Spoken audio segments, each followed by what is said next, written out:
Hello everyone, myself Amita Saraswat, lecturer, chemistry department, MLV Government College, Bhilwara, Rajasthan. Today my topic for BSc first year, inorganic chemistry, paper first, and in this we will read about ionic solids.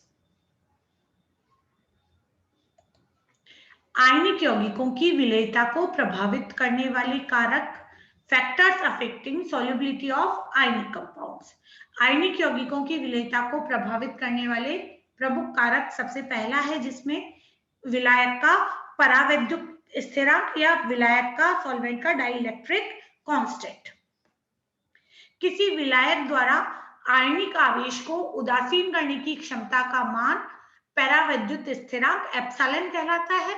अतः किसी विलायक के लिए परावैद्युत स्थिरांक का मान जितना अधिक होगा वह उसमें आयनिक यौगिकों की विलेयता उतनी ही अच्छी होगी।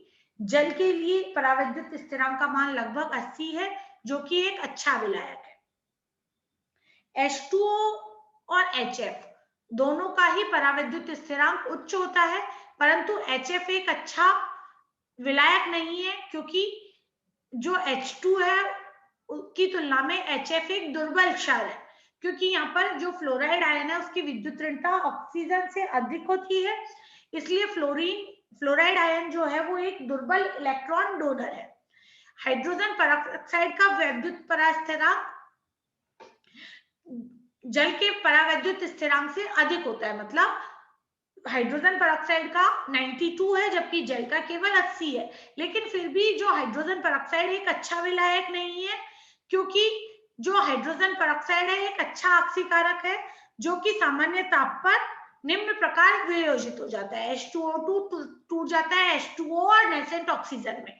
परावैद्युत स्थिरांक के निम्न मानों के कारण अध्रुवीय विलायक जैसे कि बेंजीन, ईथर आयनिक यौगिकों के लिए अच्छे विलायक नहीं होते। दूसरा है आयनिक आकार। किसी आयनिक यौगिकों की जालक ऊर्जा तथा विलायक ऊर्जा दोनों ही आयनिक आकारों के व्युत्क्रमानुपाती होती है। जालक ऊर्जा जो है अंतरा आयनिक दूरी के व्युत्क्रमानुपाती है, मतलब U is directly inversely proportional to R0 या U is inversely proportional to 1 upon R plus R minus, अर्थात विलायकन ऊर्जा धनायन की विलायकन ऊर्जा और ऋणायन की विलायकन ऊर्जा के योग के बराबर होती है। अतः कुल विलायकन ऊर्जा को निम्न समीकरण द्वारा दर्शाया जा सकता है।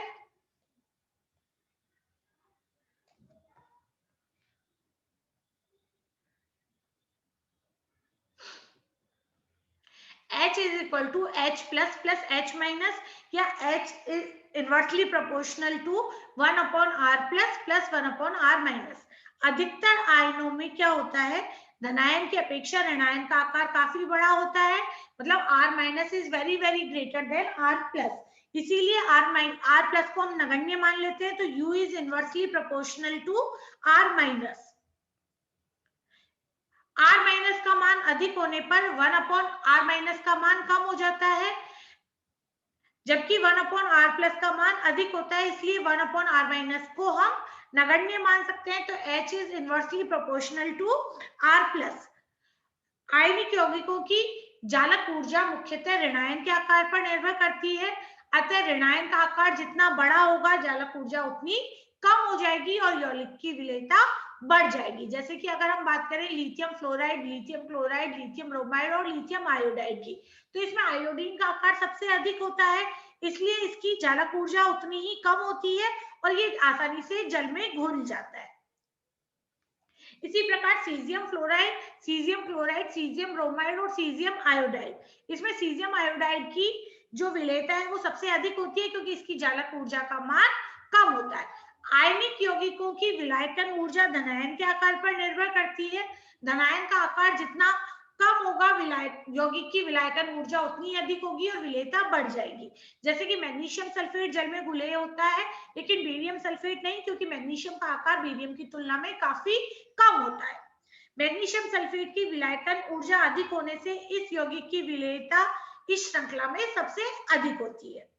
कई बार धनायन का आकार छोटा होने पर भी विलेयता कम हो जाती है, जैसे कि क्षार धातु फ्लोराइड में लिथियम फ्लोराइड की विलेयता सबसे कम होती है।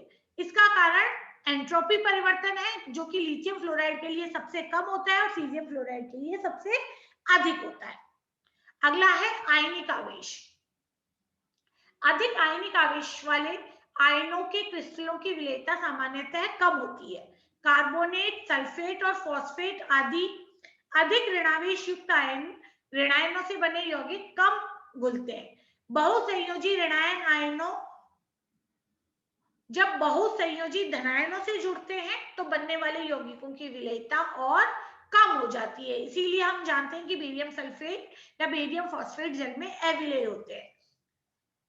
बंध में आंशिक सहसंयोजक गुण।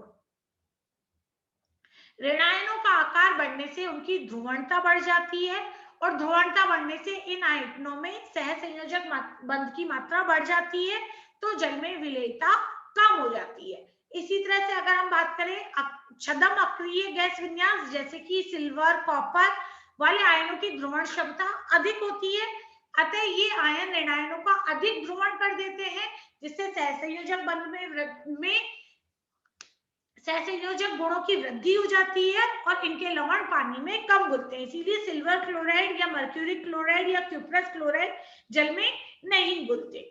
विलयन की पीएच।